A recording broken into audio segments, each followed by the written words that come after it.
السلام علیکم ورحمۃ اللہ۔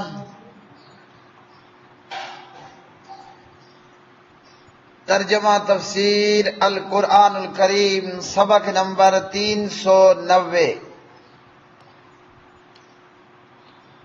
سورہ توبہ، پارہ نمبر 11، آیت نمبر 123 تا 125۔ اعوذ باللہ من الشیطان الرجیم۔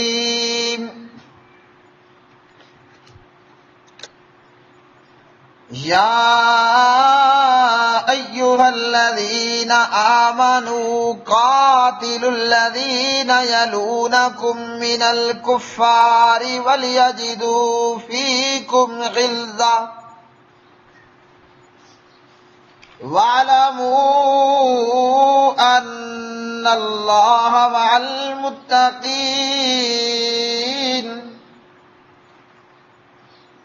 وَإِذَا مَا أُنزِلَتْ سُورَةٌ فَمِنْهُمْ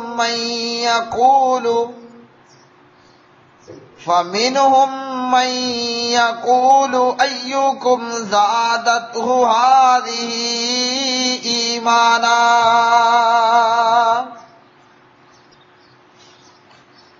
فَأَمَّا الَّذِينَ آمَنُوا فَزَادَتْهُمْ إِيمَانًا وَهُمْ يَسْتَبْشِرُونَ۔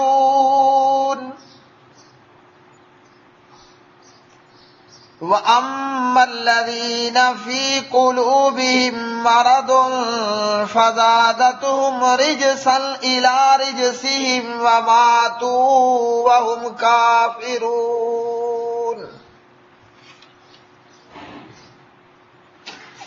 اے لوگو جو ایمان لائے ہو،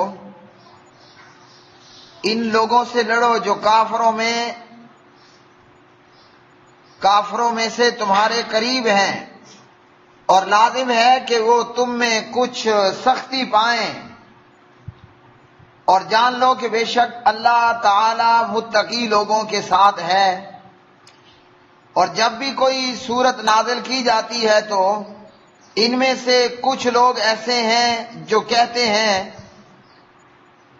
اس نے تم میں سے کس کو ایمان میں زیادہ کیا؟ پس جو لوگ ایمان لائے سو ان کو تو اس نے ایمان میں زیادہ کر دیا، اور وہ بہت خوش ہوتے ہیں۔ اور رہے وہ لوگ جن کے دلوں میں کوئی بیماری ہے تو اس نے ان کو ان کی گندگی کے ساتھ اور گندگی میں زیادہ کر دیا، اور وہ اس حال میں مرے کہ وہ کافر تھے۔ یا ایھا، اے الذین، وہ لوگوں جو آمنو، ایمان لائے ہو، قاتلو، تم لڑو، الذین، ان لوگوں سے جو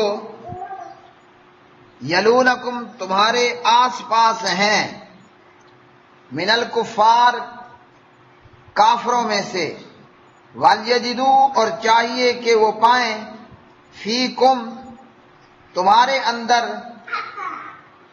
غلظہ، سختی، وَاعْلَمُوا، اور تم جان لو، ان اللہ، کہ بے شک اللہ تعالی، مع المتقین، متقیوں کے ساتھ ہیں۔ وَإِذَا مَا، اور جب بھی، انزلت، نازل کی جاتی ہے، سورۃ، کوئی سورت، فَمِنْهُمْ، تو کچھ ان میں سے، من، وہ ہیں جو یقولو، کہتے ہیں، ایکم، تم میں سے کون ہے، زادت ہو، جس کو زیادہ کیا ہو، ہذہ، اس نے، مطلب اس سورت نے یا آیت نے، ایماناً، ایمان میں، فاما، پس لیکن، الذین، وہ لوگ جو آمنو، ایمان لائے، فزادتہم، تو اس نے زیادہ کیا ان کو ایماناً، ایمان میں، وہم، اور وہ، یستبشرون، خوش ہوتے ہیں، وَأَمَّا اور لیکن الذین وہ لوگ کے فی قلوبہم ان کے دلوں میں مرض بیماری ہے،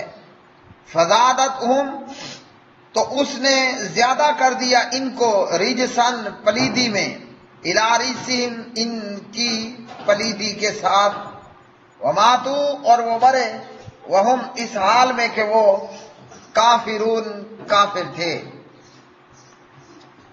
پیارے بھائیوں اور میری بہنوں، آج کا یہ سبق قرآن مجید فرقان حمید کی یہ آیات بینات، اللہ وحدہ لا شریک نے اس آیت میں کفار کے ساتھ لڑنے کا حکم دیا، کافروں کے ساتھ جہاد کرنے کا حکم دیا، اور یہاں ترتیب یہ بتائی کہ کافروں میں سے جو تمہارے جتنے قریب ہیں، آپ کہہ لیں کہ جن کافروں کی تمہارے ساتھ مسلمان ملکوں کے ساتھ سرحدیں لگتی ہیں، کہا کہ پہلے ان کافروں سے لڑائی کرو جو تمہارے قریب ہیں، مطلب جن کی سرحدیں مسلمان ملکوں کے ساتھ لگ رہی ہیں۔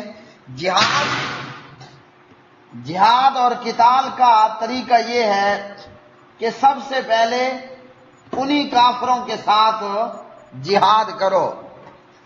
اب ہمارے ساتھ کن کافروں کی سرحدیں لگتی ہیں؟ ہر مسلمان ملک دیکھ لے کہ اس کے ساتھ کس کافر ملک کی سرحد لگ رہی ہے، تو سب سے پہلے جہاد کی شروعات انہی کے ساتھ کی جائے۔ طریقہ یہ ہے میرے بھائیوں کہ کافر کو پہلے کہا جائے گا کلمہ پڑھ لو، پڑھ لے تو سینے سے لگا لینا ہے، ہمارا بھائی بن جائے گا۔ کلمہ نہیں پڑھتا تو اسے جزیہ دینا ہوگا، اس بدلے ہم اس کی حفاظت کریں گے، اور اگر یہ بھی نہیں کرتا تو پھر اس کے ساتھ لڑائی لڑنے کا حکم ہے۔ یہ ہے اقدامی جہاد کی صورت میں۔ اور جب دفاعی جہاد ہو کہ آپ پر مسلمان پر کافر نے حملہ کر دیا، اب نہ دعوت ہے نہ جزیے کا مطالبہ ہے، بلکہ اینٹ کا جواب پتھر سے دینا ہے۔ اگر وہ آپ پہ 10 میزائل مارے، آپ نے بدلے میں اس پہ 20 میزائل فائر کر دینے ہیں۔ اگر آپ کے ایک مسلمان کو وہ شہید کرے، آپ پورے کافروں کو جو لڑنے میں آپ کے مقابلے میں آ گیا سب کو نیست و نابود کر دیں، کخ بھی نہ چھوڑیں ان کا۔ تو جہاد کا طریقہ کہ سب سے پہلے قریب کے کافروں سے لڑائی لڑنی ہے، جہاد کرنا ہے، جیسا کہ دعوت و تبلیغ کے عمل میں اور میدان میں قریب سے قریب تک کو معاملہ کرنا ہے۔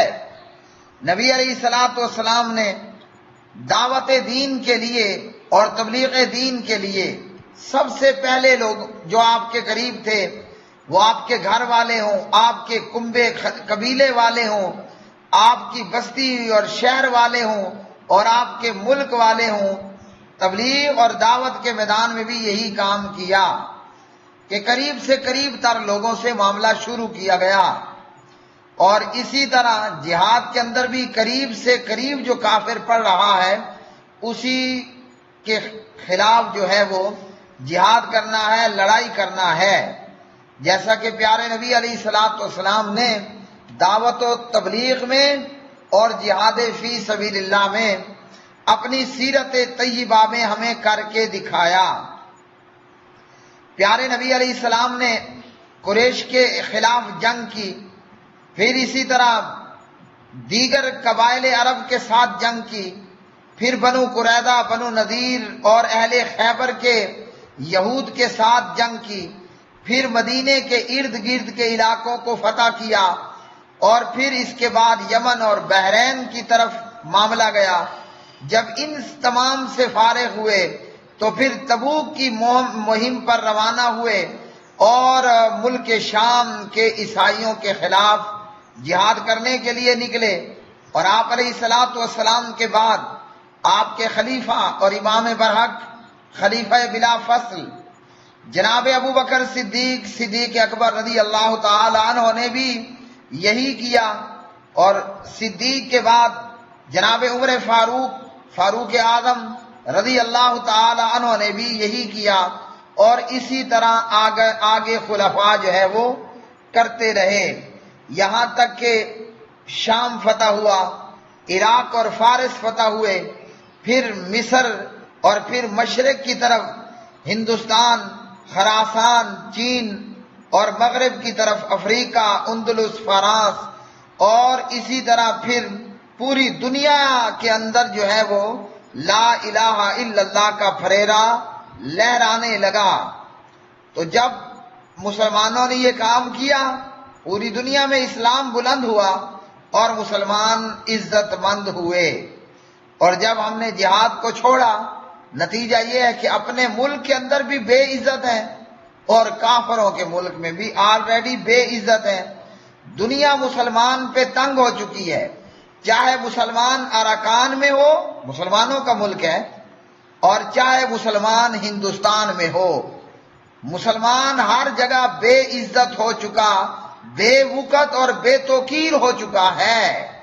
وجہ صاف صاف ہے کہ ہم نے اللہ کی راہ میں لڑائی لڑنا چھوڑ دیا ہے، اور جب قریب کے کافروں کے ساتھ لڑائی نہیں کرتے تو یہ قریب کا کافر دور کے کافر کے ساتھ مل کر مسلمان ملک پہ حملہ کرتا ہے۔ جیسے بھارت بدماش امریکہ اور روس کے ساتھ مل کر، تو اللہ سبحانہ و تعالیٰ کا فرمان یہ ہے کہ سب سے پہلے ان کافروں سے لڑو جو تمہارے قریب ہوں، جو تمہارے قریب ہوں اور وہ تمہارے اندر سختی پائیں۔ وہ کافر جو تمہارے قریب ہوں ان سے پہلے لڑو اور وہ تمہارے اندر سختی پائیں۔ تو قریب کے کافروں کے ساتھ لڑائی لڑنے کا حکم ہے کہ یہاں مشقت بھی کم ہے، اخراجات بھی کم ہیں، اور زیادہ محنت اور زیادہ وسائل کی ضرورت بھی نہیں، اور بندہ قریب کے کافروں کی کمزوریوں اور ان کی جنگی تیاری اور لڑائی اور ان کے حملہ کرنے کے انداز سے اور ان کے جنگی ساز و سامان سے بھی پوری طرح واقف ہے۔ تو قریب کے کافروں سے لڑائی کرنی ہے، اور جب بندہ قریب کے کافروں سے لڑائی کرے گا تو دور کے کافر کو بھی جرأت نہیں ہوگی۔ طریقہ اس کا یہ ہے کہ اگر اقدامی جہاد ہے تو ہم نے انہیں سب سے پہلے لا الہ الا اللہ کی دعوت دینی ہے، قبول کر لیں، گلے سے لگا لینا ہے، ہمارے مسلمان بھائی ہو گئے، ان کی حکومتیں انہی کے پاس رہیں گی، اور اگر وہ انکار کریں گے ان کو جزیہ دینا ہوگا، اس بدلے ہم ان کی حفاظت کریں گے، اور اگر جزیے سے بھی انکار ہو تو پھر فَضْرِبُوا فَوْقَ الْأَعْنَاقِ وَاضْرِبُوا مِنْهُمْ كُلَّ بَنَانٍ، ان کی گردنوں پہ ہتھوڑے مارنے ہیں اور ان کے گوڑے گٹے توڑ ڈالنے ہیں۔ اور اگر دفاعی جہاد ہے کہ کافر نے ہم پہ حملہ کر دیا، دور کا کافر ہے یا نزدیک کا، تو پھر نہ دعوت ہے نہ جزیے کا مطالبہ، بلکہ اینٹ کا جواب پتھر ہے، وہ ایک مارے ہم اس کا 100 ماریں گے، وہ ہمارا 100 مارے گا ہم اس کا 1000 ماریں گے، وہ ایک میزائل بمپ لے کر آئے گا ہم بدلے میں 10 لے کر فائر ماریں گے۔ اور جب ہم قریب کے کافروں پہ حملہ آور ہوں گے تو دور کے کافر کو جرأت نہیں ہوگی کہ وہ ہمارے اوپر حملہ آور ہو۔ کیوں؟ کہ اسے قریب کو سپورٹ نہیں مل رہی، دور کے کافر کو مسلمانوں کے خلاف مسلمانوں کے قریبی کافروں سے سپورٹ نہیں مل رہی، اس لیے دور کا کافر ہم پہ حملہ آور نہیں ہو سکے گا۔ آج اگر امریکہ ہندوستان پہ افغانستان پہ حملہ کرتا ہے تو اسے ہندوستان کی سپورٹ حاصل ہے، افغانستان میں موجود 20 سینکڑوں بھارتی ایجنسیز اور ایجنٹس کی صورت میں۔ تو جب قریب کے کافر سے لڑائی کریں گے، ہمارے قریب میں کافر ہندوستان ہے، تو جب ہم قریب کے کافر پہ حملہ کریں گے دور کے کافر کو ہم پہ حملہ کرنے کی ضرورت نہیں ہوگی۔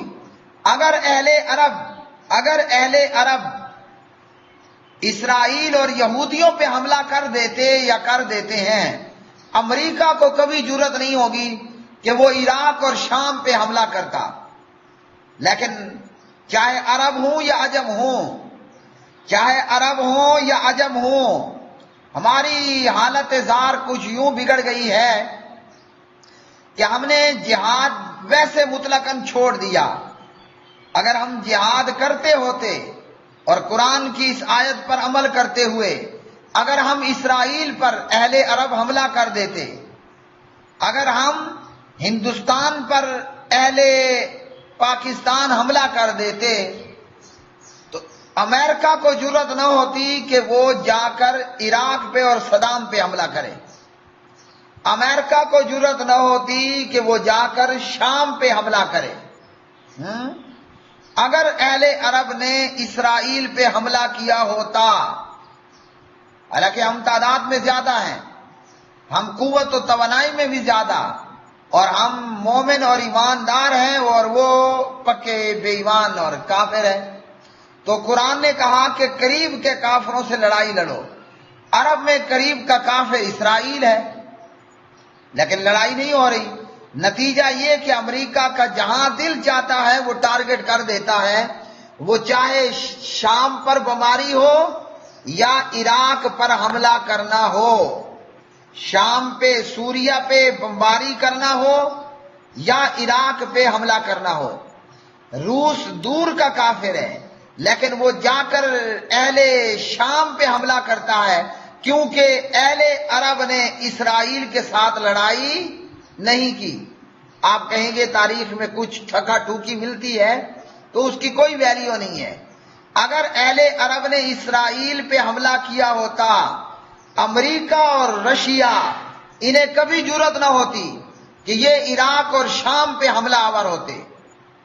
اگر ہم مسلمانوں نے ہندوستان پہ حملہ کیا ہوتا، اللہ کی قسم امریکہ اور نیٹو کو کبھی جرأت نہ ہوتی کہ وہ افغانستان پہ حملہ آور ہوتا۔ اگر آج عراق پہ حملہ ہے، اگر آج شام پہ حملہ ہے، تو اہل عرب اس کے مجرم ہیں۔ مجرم کون ہے؟ اہل عرب۔ اگر شام پہ آج بارود برسایا جا رہا ہے، اگر صدام اور عراق پہ حملہ ہوا، تو اس کا مجرم اہل عرب ہے، وہ چاہے عرب کنٹریز میں سے کوئی سا بھی ملک ہو۔ مجرم اہل عرب ہیں کہ آج شام پہ بارود برستا ہے، عراق پہ بارود برسایا جاتا ہے، اس کا مجرم اہل عرب ہے۔ اور آج اگر افغانستان پہ حملہ ہوا اور ہوتا ہے، امریکہ اور نیٹو نے حملہ کیا، سینکڑوں قرآن پڑھنے والے بچے، سینکڑوں مائیں، سینکڑوں بوڑھے اور سینکڑوں مساجد کو شہید کر دیا گیا۔ افغانستان پہ حملہ اہل پاکستان مجرم ہے۔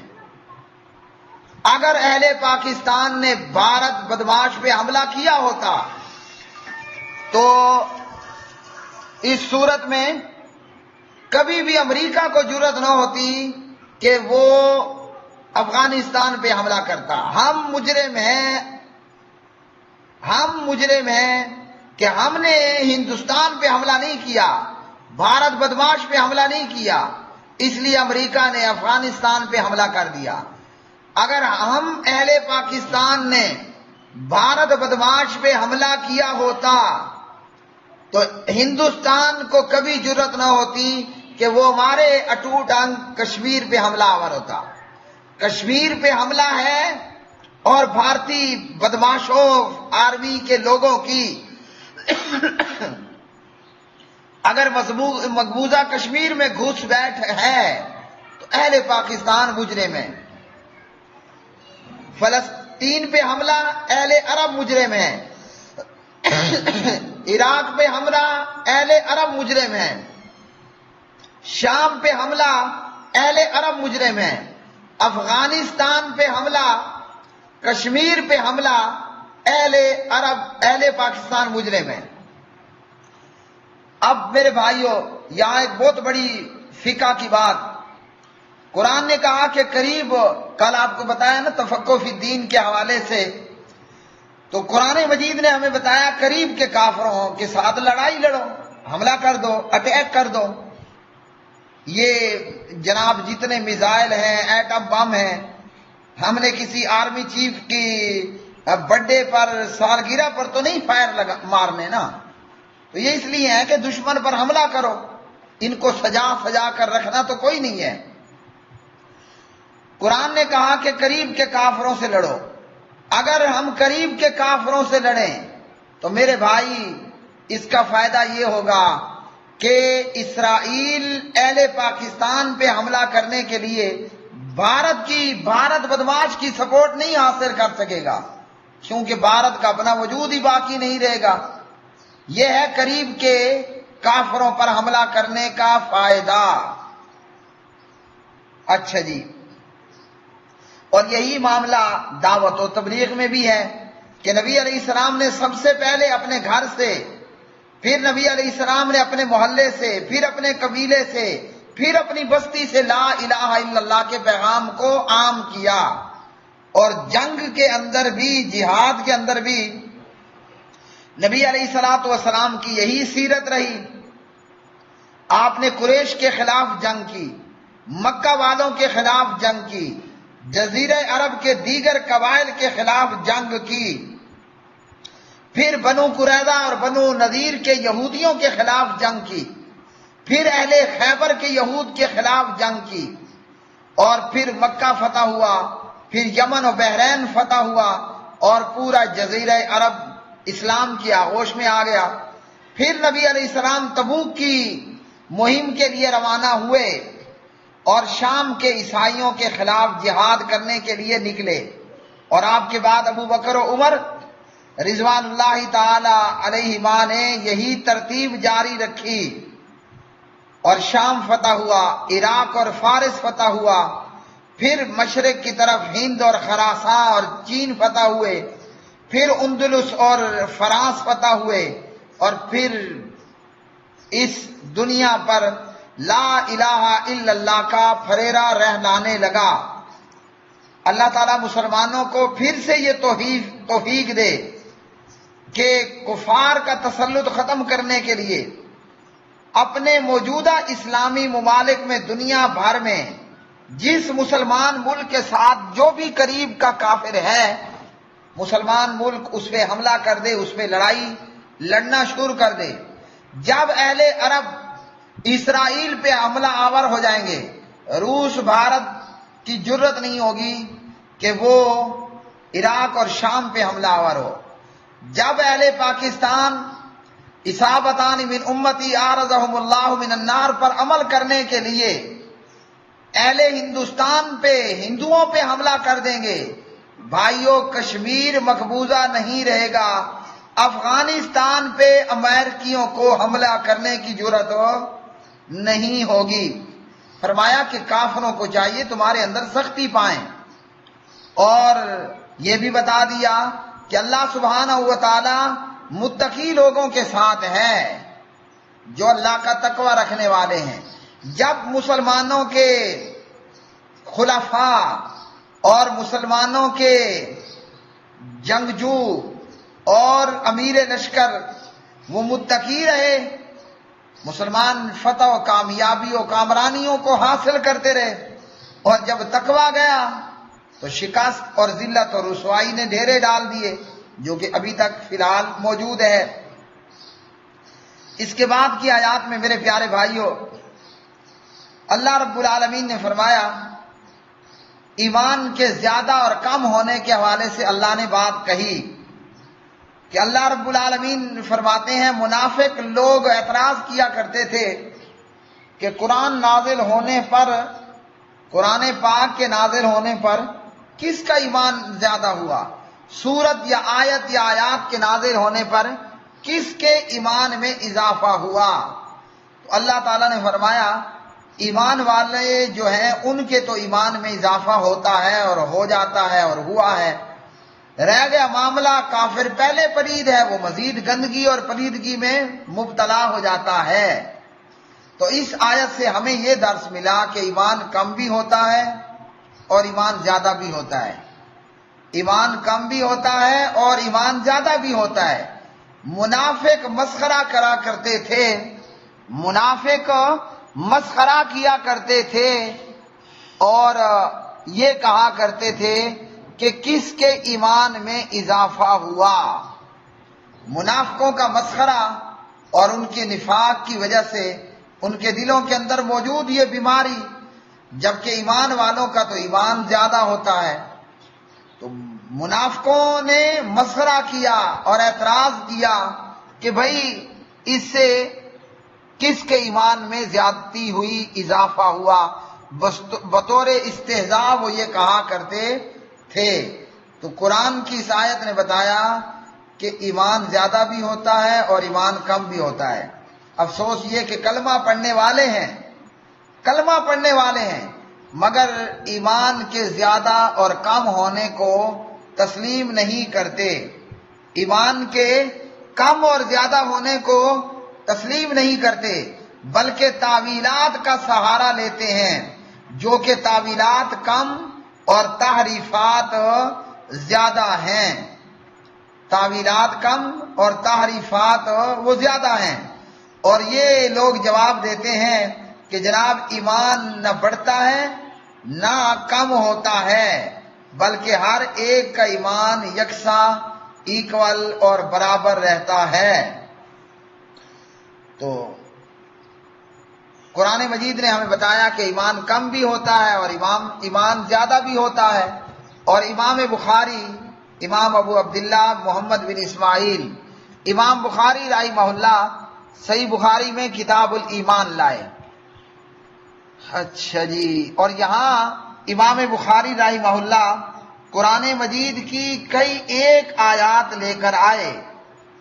امام بخاری رحمہ اللہ یہاں پر بہت ساری آیات لے کر آئے کہ جن آیات سے ہمیں یہ معلوم ہوا کہ ایمان میں کمی بھی ہوتی ہے اور ایمان میں اضافہ بھی ہوتا ہے۔ اور یہ تقریباً 8 کے قریب قرآن مجید کی آیات ہیں جو امام بخاری رحمہ اللہ بخاری کتاب الایمان باب قول النبی صلی اللہ علیہ وسلم بنی الاسلام علی 5 میں لے کر آئے کہ اسلام کی بنیاد 5 چیزوں پر ہے۔ اور امام بخاری فرماتے ہیں وَهُوَ قَوْلٌ وَفِعْلٌ، ایمان قول اور فعل پر مشتمل ہے۔ وَيَزِيدُ وَيَنْقُصُ، ایمان زیادہ بھی ہوتا ہے اور ایمان کم بھی ہوتا ہے۔ اور پھر دلیل پر قرآن کو پیش کیا، لِيَزْدَادُوا ایمانا مع ایمانہم، اسی طرح وَزِدْنَاهُمْ هُدًى، اسی طرح وَيَزِيدُ اللَّهُ الَّذِينَ اهْتَدَوْا هُدًى، اسی طرح وَالَّذِينَ اهْتَدَوْا زَادَهُمْ هُدًى وَآتَاهُمْ تَقْوَاهُمْ، اسی طرح وَيَزْدَادَ الَّذِينَ آمَنُوا ایمانا، اسی طرح أَيُّكُمْ زَادَتْهُ هَٰذِهِ ایمانا فَأَمَّا الَّذِينَ آمَنُوا فَزَادَتْهُمْ ایمانا، اسی طرح فَاخْشَوْهُمْ فَزَادَهُمْ ایمانا، اسی طرح وَمَا زَادَهُمْ إِلَّا ایمانا وَتَسْلِیمًا۔ یہ قرآن مجید کی آیات لے کر آئے اور یہ لے کر آئے کہ جو حدیث میں موجود ہے وَالْحُبُّ فِي اللَّهِ وَالْبُغْضُ فِي اللَّهِ من الایمان، اللہ کے لیے محبت اور اللہ کے لیے دشمنی یہ ایمان میں سے ہے۔ اور اسی طرح لے کر آئے وَكَتَبَ عمر بن عبد العزیز إِلَىٰ عَدِي بن عدی، کیا لے کر آئے کہ عمر بن خطاب نے جو ہے وہ عدی بن عدی کو لکھا، عدی بن عدی کو لکھا، یہ ان کے گورنر تھے، کہ ایمان کے لیے فرائض، احکام اور حدود اور سنن ہیں، جس نے ان کو پورا کیا اس نے اپنے ایمان کو مکمل کر لیا۔ ان للایمان فرائض وشرائع وحدودا وسننا فمن استکملها استکمل الایمان ومن لم یستکملها لم یستکمل الایمان۔ اور اسی طرح اور بہت ساری چیزیں کہ جو امام بخاری رحمہ اللہ لے کر آئے۔ پھر امام بخاری رحمہ اللہ لے کر آتے ہیں باب امور الایمان، امور ایمان کا بیان۔ اسی طرح امام بخاری رحمہ اللہ پھر یہ باب لے کر آتے ہیں کہ باب من الایمان ان یحب لاخیہ ما یحب لنفسہ، یہ بھی ایمان میں سے ہے کہ اپنی پسندیدہ چیز کو اپنے بھائی کے لیے پسند کرنا، یعنی جو خود کو پسند ہے وہ دوسروں کے لیے بھی پسند کرے۔ اسی طرح باب لے کر آئے حب الرسول من الایمان، محبت رسول اللہ صلی اللہ علیہ وسلم ایمان کا حصہ ہے۔ پھر لے کر آئے باب حلاوت الایمان، ایمان کی مٹھاس کا بیان۔ پھر لے کر آئے باب ہے علامت الایمان حب الانصار، انصار صحابہ سے محبت کرنا یہ ایمان کی نشانی ہے۔